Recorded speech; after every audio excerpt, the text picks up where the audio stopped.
તો અત્યારે પહેલા છે ને બાને હોસ્પિટલ આપણે દાખલ કરી દઈશું અને બાને જે કઈ સારવાર છે એ પહેલા પૂરી કરશું, કારણ કે અત્યારે એને આશ્રમની જરૂરિયાત નથી, એને દવાખાનાની જરૂરિયાત છે. અને તમે હવે ઈ તો ડોક્ટર અહીંયા જઈને પડશે, આપણે કેવી રીતે કહીશું? આપણે કોણ? હું ડોક્ટર નથી, હું ડોક્ટર નથી. ડોક્ટર જે કઈ નિર્ણય લેશે એને હારા માટે લેશે, એને સારું કરવાનું છે ને તમારે બાને, તો આપણે ડોક્ટરને દેખાશું, ડોક્ટર જે પ્રમાણે કહેશે એ પ્રમાણે વિધિ આપણે કરશું. તો અત્યારે આપણે બાને દવાખાને લઈ જઈશું, અને કેમ કે બાને અત્યારે મેન મેડિકલની જરૂરિયાત છે, સારવાર એની જરૂરિયાત છે, અત્યારે આશ્રમની જરૂરિયાત નથી, એટલે પહેલા તેને દીકરી ભેગો એને દવાખાનાની સુવિધા કરશું.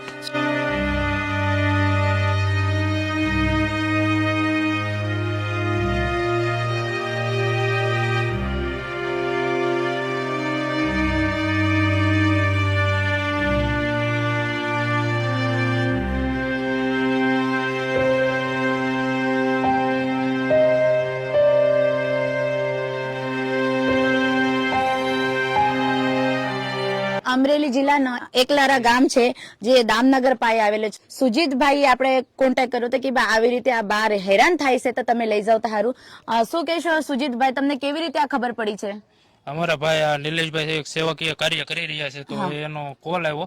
જોકે મેં 10-15 દિવસ એની બધી પ્રોસેસ જાણી, શું છે શું નહીં, આપણે એના દીકરા છે તો એને સાચવે છે નથી સાચવે, બધી આપણે જાણકારી લઈ અને પછી સંગીતાબેનને મેં કોલ કર્યો, એટલે કોલ તરત કોલ બેક કરીને તરત અહીંયા આપણે મારા કોલ થી ઘણી વાર સંગીતાબેન તરત હાજર થઈ જાય છે, એમનો હું દિલથી આભાર માનું છું. એમના પુત્ર પાસે જાણવા મળ્યું કે બાને ડાયાબિટીસ છે, એટલે પગમાં ગેંગ્રીન જેવી પ્રોબ્લેમ હોઈ શકે, કારણ કે એટલું સ્મેલ આવતું હોય.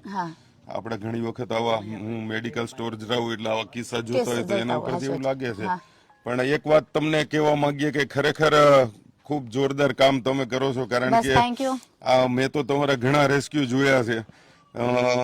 થઈ શકે ન થઈ શકે એવા કાર્ય તમે કરતા હોય તો હું તો આખા ગામ વતી તમને અભિનંદન પાઠવું. બસ થેન્ક યુ સો મચ. તમને આ કેવી રીતે ખબર પડી કે બાને આવી જરૂરિયાત લાગે છે?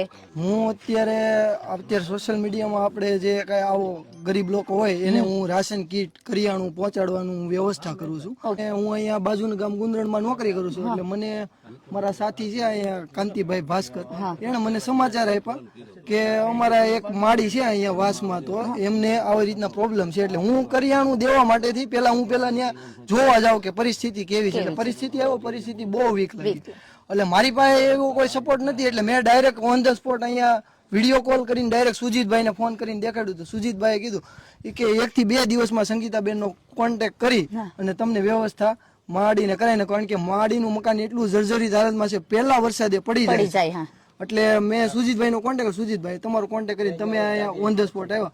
પહેલા તો હું બેનને 2 હાથ જોડીને હૃદયપૂર્વક આભાર અને અભિનંદન આપું છું. આવું સેવાકીય કાર્ય ભગવાનના સ્વરૂપમાં તમે કરો છો. ના ભાઈ, આપણે તો ભગવાનને એક સાધારણ મનુષ્ય છે, અને બસ આપણાથી જેટલું બને એટલે આપણે બીજાની મદદ કરવાની, હેલ્પ કરવાની, બસ એવું આપણો હેતુ છે આપણો. બસ આવી રીતે તમે પણ સાથ સપોર્ટ આપતા રહેજો.